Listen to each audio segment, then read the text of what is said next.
Javi PS nos pregunta, ¿por qué el principio de incertidumbre relaciona observables a pares? Es decir, ¿por qué la energía aparece relacionada con el tiempo y no con el momento, por ejemplo? ¿Cómo se relacionan estos observables conjugados?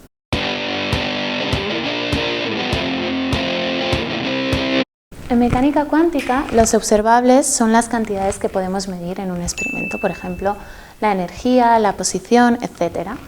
Y estos observables van a venir representados por operadores, es decir, para realizar una medida veríamos cómo actúan estos operadores bajo el estado que queremos medir.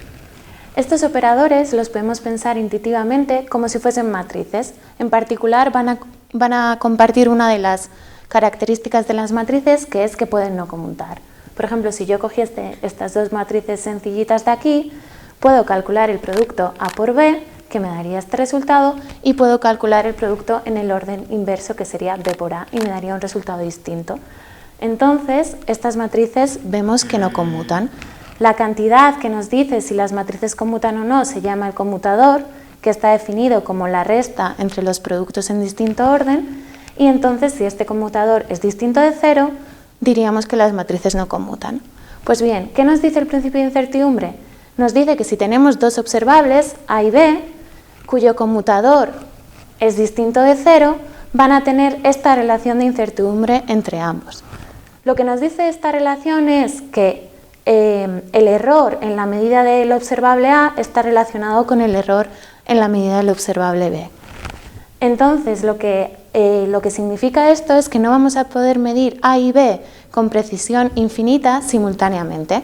Por ejemplo, si el conmutador de A y B es distinto de 0 y medimos A con precisión infinita, es decir, el error en A es 0, vamos a ver que el error en B es infinito por esta relación. Es decir, no sabríamos nada sobre la medida en B.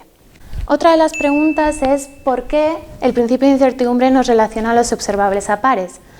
Para tener una noción un poco intuitiva de lo que pasa aquí, dejadme recordaros que un sistema cuántico, antes de hacer ninguna medida sobre él, va a estar en una combinación lineal de los posibles estados de este sistema. Y cuando medimos, este sistema va a colapsar o va a pasar a estar en uno de esos autoestados, ¿vale? Por ejemplo, podemos pensar que tenemos un electrón en un átomo, y entonces en este átomo podemos tener, por ejemplo, 3 niveles de energía. Pues antes de medir dónde está el electrón o qué energía tiene el electrón, este electrón va a poder estar en el nivel 1, en el nivel 2 o en el nivel 3 con cierta probabilidad. Pero cuando yo mida la energía del electrón, va a estar o en el nivel 1 o en el nivel 2 o en el nivel 3. Entonces, ahora que sabemos esto, imaginaros que queremos mirar algún tipo de relación de incertidumbre entre tres observables, A1, A2 y A3. ¿Vale? Puedo medir A1 y me va a dar un A1 pequeño, puedo medir A2 y, por ejemplo, que me dé un A2 pequeño y A3 un A3 pequeño, ¿vale? Pero si ahora quiero comparar A1 con A3, el hecho de que haya realizado una medida intermedia, por lo que os acabo de contar, me dice que el sistema va a pasar a estar en uno de los autoestados de A2, es decir, va a pasar a estar en ese estado. Vamos a tener esa información de ese sistema.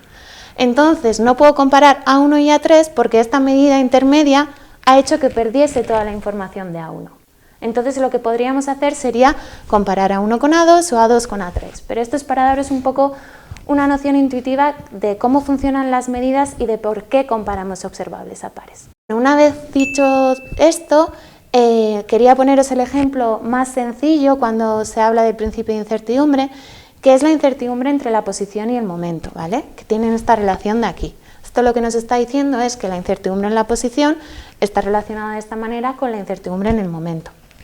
Y para hablaros de esto, podemos pensar en un ejemplo más del día a día, un ejemplo de la mecánica ondulatoria, de las ondas. Si tenemos una onda, por ejemplo una onda sinusoidal, que tiene esta representación, podemos definir la longitud de onda como la distancia entre dos máximos o dos mínimos.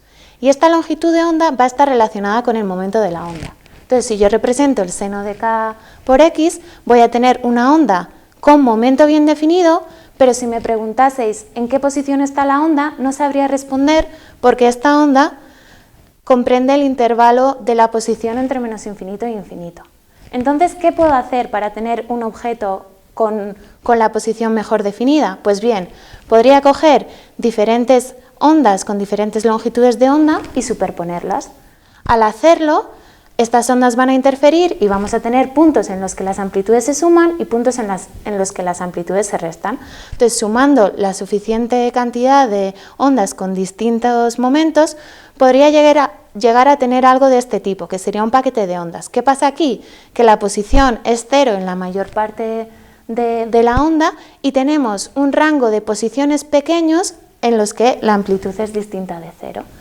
Entonces, lo que he conseguido con esto es reducir la incertidumbre en la posición, pero ¿qué ha pasado? Ahora, si me preguntaseis cuál es la longitud de onda de este paquete de ondas, no sabría responderos, porque al final es la suma de muchas ondas con diferente longitud de onda. Entonces, he perdido precisión en el momento. Entonces, este es un ejemplo sencillo en el que vemos que ganar precisión en la posición nos está haciendo perder precisión en el momento.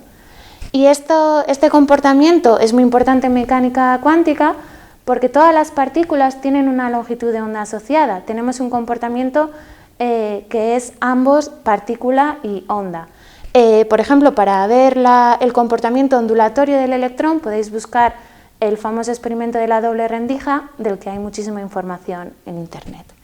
Y por último, quería terminar contestando a por qué la energía se relaciona con el tiempo y qué pasa con los pares conjugados. Y aquí lo que me gustaría decir, los pares conjugados es una relación que viene de la mecánica clásica, está ya en el formalismo hamiltoniano de la mecánica clásica. Simplemente cuando hacemos mecánica cuántica, esas relaciones se generalizan y pueden aparecer en este principio de incertidumbre. Pero el principio de incertidumbre es más general que eso, nos vale para cualquier par de observables que no conmuten entre ellos. En particular, si tenemos un observable A que no dependa del tiempo, este observable va a tener una evolución temporal y podemos combinar el principio de incertidumbre con la evolución temporal para llegar a esta relación de aquí. Entonces, un observable va a tener un principio de incertidumbre con la energía, ¿vale?, que va a tener esta forma de aquí. Un caso particular de esto es el principio de incertidumbre entre la energía y el tiempo, pero aquí me gustaría mencionar una sutileza. Este tiempo no es el tiempo de mecánica clásica, que es el par conjugado de la energía.